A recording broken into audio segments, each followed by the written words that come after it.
Salut, c'est le Banen de Ingi dans les chroniques du Banen de Ingi. Ce matin, on parlera d'un sujet assez particulier.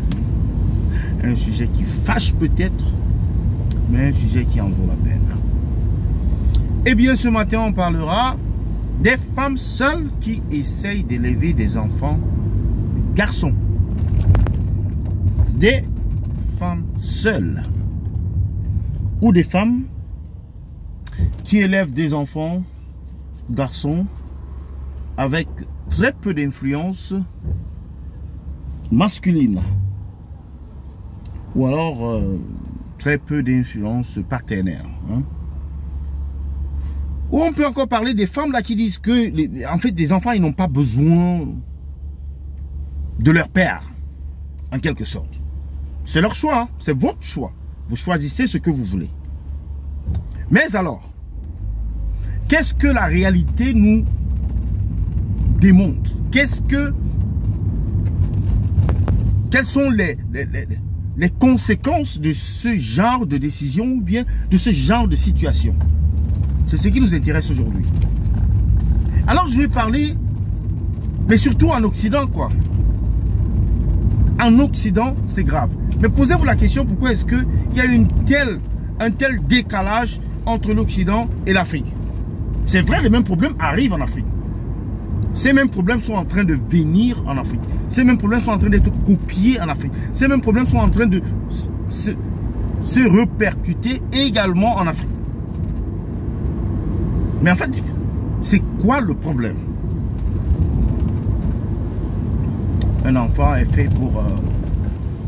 il est fabriqué par deux êtres et puis il est supposé être encadré par ces deux êtres.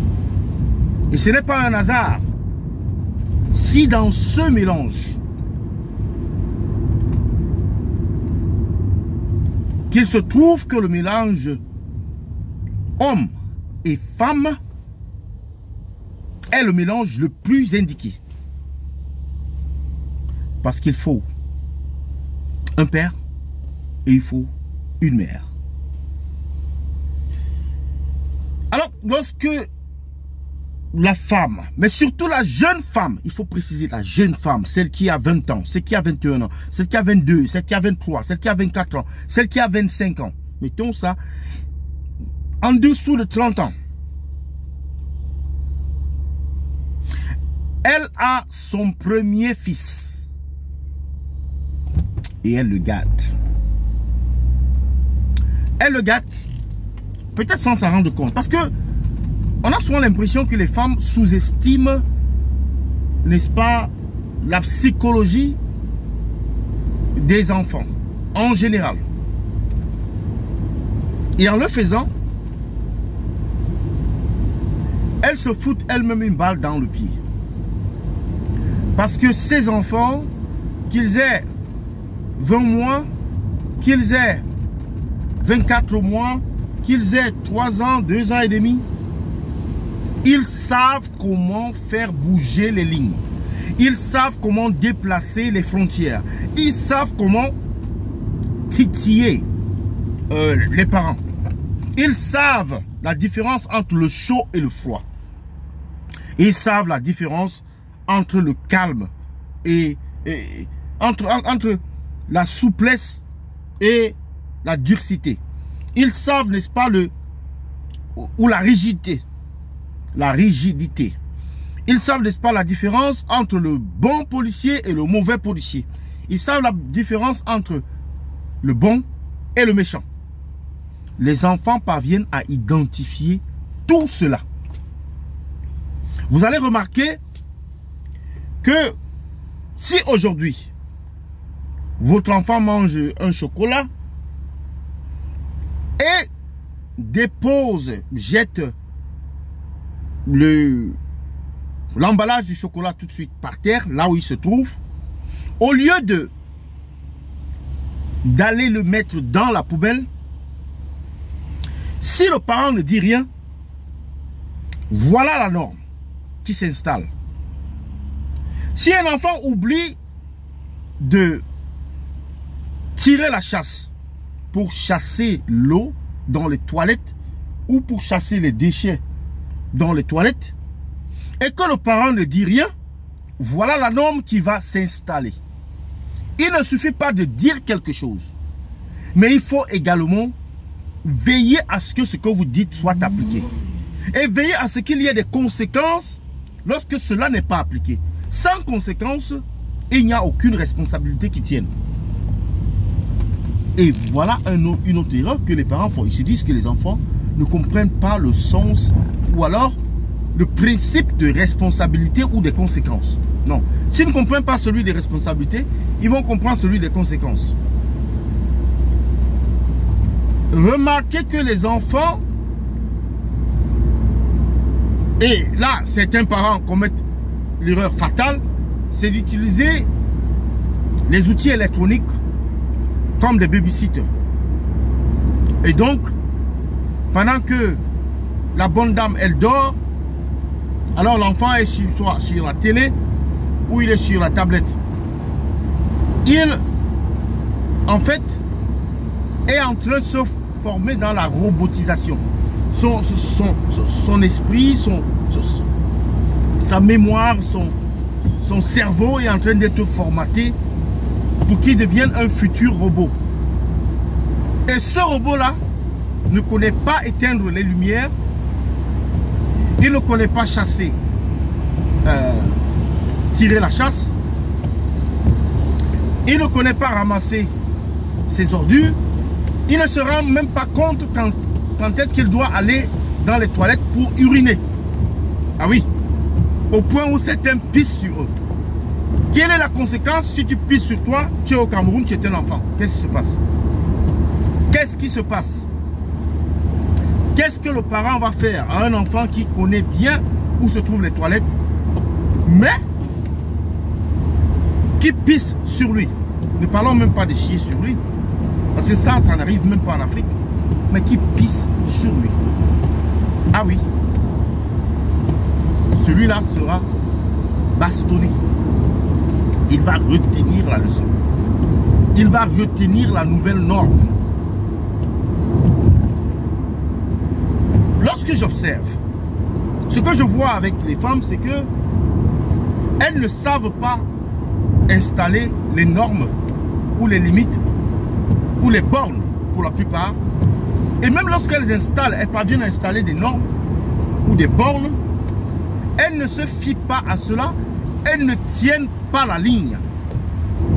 Donc, l'enfant qui est intelligent et parfois plus intelligent que son parent va pousser la norme, il va pousser, n'est-ce pas, la limite, il va pousser, n'est-ce pas, la barrière au point de la déplacer. Là où elle est supposée être, à là où elle n'est pas supposée être. Et le parent passif, le parent paresseux, le parent négligent, le parent inconscient, le parent, je ne sais pas trop quoi dire encore,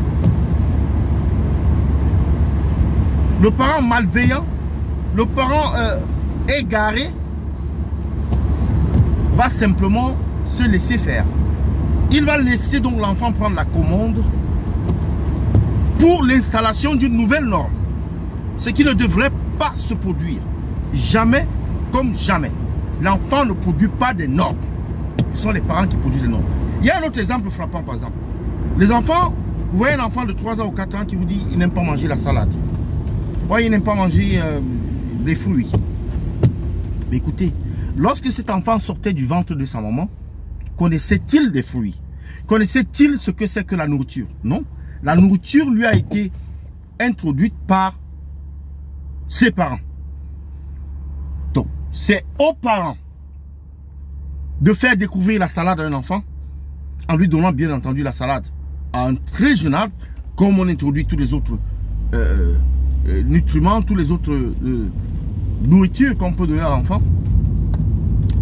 C'est aux parents d'introduire les fruits aux enfants. Mais simplement, si ces parents-là eux-mêmes n'ont pas cette discipline-là d'introduire ces fruits et légumes à leurs enfants, bien entendu, le jour où ils feront la bêtise de présenter cela à leur enfant, l'enfant leur dira qu'il n'aime pas manger ça.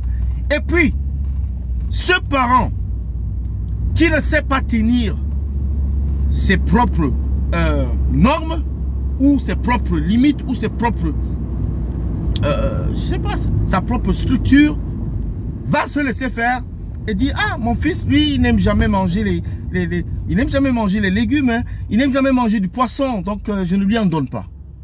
Erreur fatale. L'erreur, ce n'est pas là. L'erreur a été faite 2 ans ou 3 ans auparavant. C'est-à-dire, l'erreur a été faite lorsque tout petit, vous ne lui avez pas donné du poisson. Lorsque tout petit, vous ne lui avez pas donné des légumes. Lorsque tout petit, vous ne lui avez pas donné des fruits. C'est là où l'erreur fatale s'est produite. Et maintenant, votre fils, il ne refuse pas le chocolat. Hein. Il ne refuse pas les bonbons. Mais il n'est pas né avec un bonbon dans la bouche. Il n'est pas né avec un chocolat dans la bouche. C'est vous qui lui avez introduit les chocolats, les bonbons. Et la preuve, il y a des enfants qui n'aiment pas le chocolat et les bonbons. Ils sont très peu. Il y a des enfants qui n'aiment pas des chocolats et des bonbons. Ça existe. Ah oui, ça existe. Parce qu'il y en a là qui diront, mais tous les enfants aiment les chocolats et les bonbons. Ah, mais non, arrêtez. Arrêtez cette connerie. C'est vous qui avez introduit les burgers à vos enfants.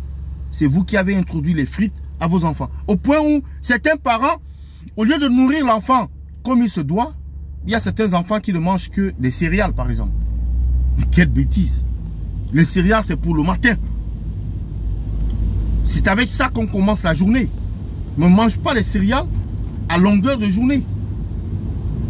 On ne mange pas les chips à longueur de journée. On ne mange pas des chocolats à longueur de journée, non. Le chocolat, les chips, les bonbons doivent être utilisés comme des moyens de pression sur un enfant. Pour dire à un enfant, pour féliciter un enfant pour un geste ou alors pour une action qui a été bien faite. Ou pour avoir tenu une promesse ou alors pour avoir respecté les normes. C'est ainsi, oui. Ça se passe ainsi avec des chiens. Par exemple, lorsqu'on veut former, dresser un chien, c'est ce qu'on fait. On lui donne un cadeau en forme de nourriture lorsqu'il a posé un acte positif. Un acte savamment positif. Ah non, mais les mamans, les chocolats, on en achète tout le temps. Si l'enfant demande, il passe devant les chocolats, il dit, maman, mais il faut m'acheter les chocolats. Elle achète tout de suite. Ah, il faut m'acheter les biscuits. Elle achète tout de suite. Non. Elle a peur de lui dire que c'est pas bon pour sa santé. Mais c'est ça la vérité. La vérité, c'est que les biscuits, les chocolats, les bonbons, c'est pas bon pour la santé. Full stop. Si on n'introduisait pas le sucre si on ne nous introduisait pas du sucre dans notre nutrition, on n'aimerait pas du sucre. On ne serait pas tombé dans cette erreur fatale d'être des candidats potentiels pour le diabète. Imaginez-vous, si on n'introduit pas du sucre aux enfants, ce que ça va faire comme différence. Ce que ça va créer comme je sais pas, comme conséquence positive. On va vivre une vie beaucoup plus saine. Si on ne nous avait pas introduit du sucre. Ah oui. Mais à partir du moment où on nous introduit du sucre, et que notre langue, notre subconscient, notre cerveau prend goût, notre corps prend goût, alors on devient accro. C'est la même chose. Ceux qui fument, ils ont un regret. C'est d'avoir commencé ou bien d'avoir essayé la cigarette. Ah oui, d'avoir essayé la cigarette. S'ils n'avaient jamais essayé, ils ne seraient pas accro aujourd'hui. Donc, il est clair que si le parent exerce une bonne pression et établit des limites et des normes qui lui sont propres à lui et ne laisse pas l'enfant établir ses normes à lui, que la relation entre les mamans et les enfants, parce que ce sont toujours les mamans qui sont le fusible qui pète toujours, le fusible qui déconne toujours, c'est du côté de la maman, quoi. Parce que le père, lui, il est toujours rigide. Et puis, il y a des femmes qui introduisent un homme dans la relation et l'homme veut les aider à, n'est-ce pas, encadrer cet enfant qu'ils ont, ce garçon, qui reconnaît la présence d'un mâle dominant. Lorsque l'homme se pointe devant lui, il reconnaît immédiatement qu'il y a un mâle dominant et il change son comportement. Ah, mais la femme commence à intimider l'homme qu'elle a fait venir pour l'aider à éduquer l'enfant. Oh non, non, non, vous savez, le service social. Oh non, non, non, vous savez, ici en Europe, on ne tape pas les enfants. Qui vous a dit qu'on ne tape pas les enfants en Europe? On tape les enfants en Europe, mais on ne les blesse pas. On ne leur donne pas des blessures ou des traumatismes. On tape l'enfant. Oui, quand il a mal fait quelque chose et que ça mérite.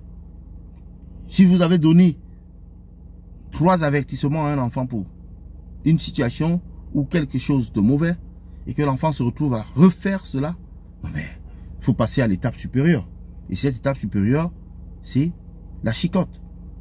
Vous avez le droit de chicoter votre enfant. Vous avez le droit de corriger votre enfant.